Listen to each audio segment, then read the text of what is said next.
Bangkai seekor paus terdampar di pantai Pasut, Desa Tibubiu, Kecamatan Kerambitan, Minggu malam 20 Februari. Bangkai paus itu sudah membusuk, diduga sudah lama mati di tengah lautan, kemudian terdorong ke pesisir pantai. Bagian ekor paus sudah terpisah sekitar 10 meter dari titik utama penemuan. Karena kondisinya sudah rusak, petugas Dinas Kelautan dan Perikanan dan Badan Penanggulangan Bencana Daerah Tabanan kesulitan mengidentifikasi jenis paus tersebut.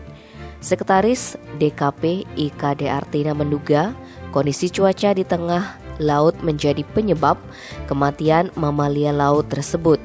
Perubahan iklim diperkirakan mengganggu kemampuan navigasinya.